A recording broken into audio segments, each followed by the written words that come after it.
G'day, I'm Phil.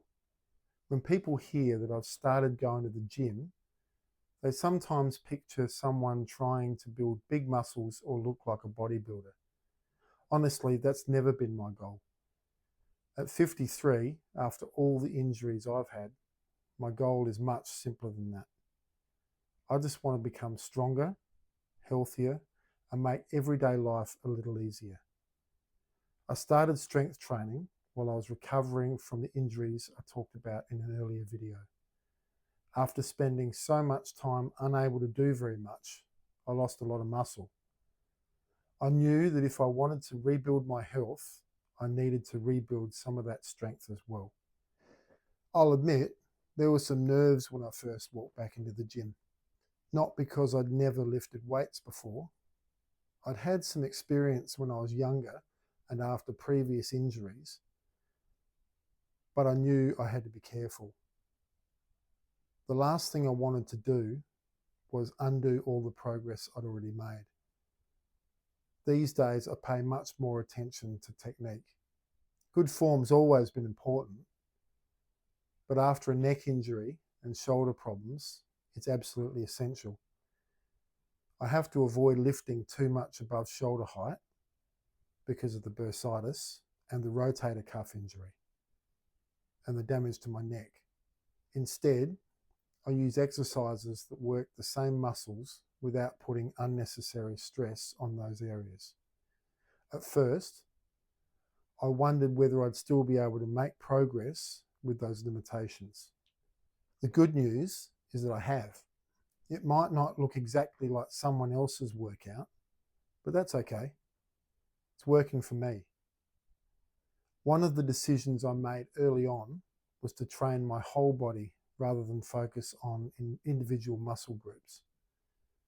I'm not trying to build huge arms or chase a six-pack. I want overall strength. I want to be able to move better, carry things more easily, and look after myself as I get older. That's much more important to me than trying to impress anyone. People sometimes ask why I only train 2 or 3 times a week. The answer is pretty simple.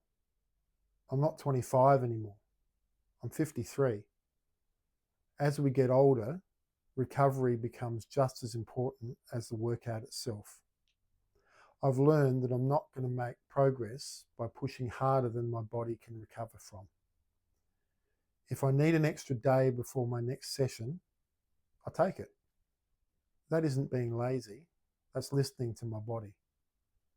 Most of my workouts last somewhere between 45 minutes and an hour.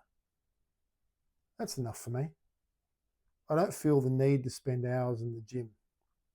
I'd rather leave feeling like I've worked hard and still be able to come back in a couple of days. Of course, life doesn't always go to plan.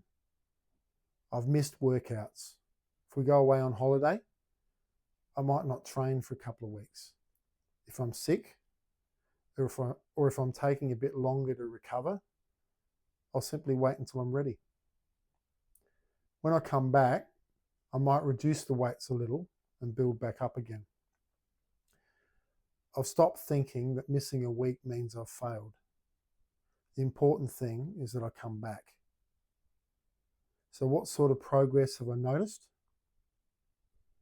I'm definitely lifting more weight than when I started. Some of my aches and pains have improved. I'm moving more comfortably. I've had to put a couple of extra holes in my belt, which I'm pretty excited about. And my clothes are fitting much more loosely than they used to. Those things encourage me far more than chasing some huge personal best every week. I never expected quick results. At my age, I know these things take time. I've still got a long way to go, and I'm perfectly okay with that. What surprised me is how much stronger I've become considering the injuries I've had. That's been really encouraging. One thing I don't do is compare myself with younger people. That'd be silly. If I tried lifting what some of the younger blokes are lifting, I'd probably end up hurting myself. The only person I'm really competing against is the person I was a few months ago. For me, success isn't about setting a new personal best every session. Sometimes I won't increase a weight for a month or two. That's perfectly fine. As long as I'm gradually moving forward, I'm happy. If someone over 50 asked me where to begin, my advice would be very simple. Start at the beginning. Don't try to lift enormous weights on your first day. Start light. Learn good technique. Give your body time to adapt. Then slowly build from there. The biggest lesson I've learned is that consistency matters far more than intensity. You don't have to have the perfect workout. You don't have to set records every week. You just have to keep coming back. Because one workout won't change your life, but hundreds of ordinary workouts done consistently over the years just might. If you want to follow along with my journey, I'd love to have you along. Thanks for watching. I'll see you in the next video.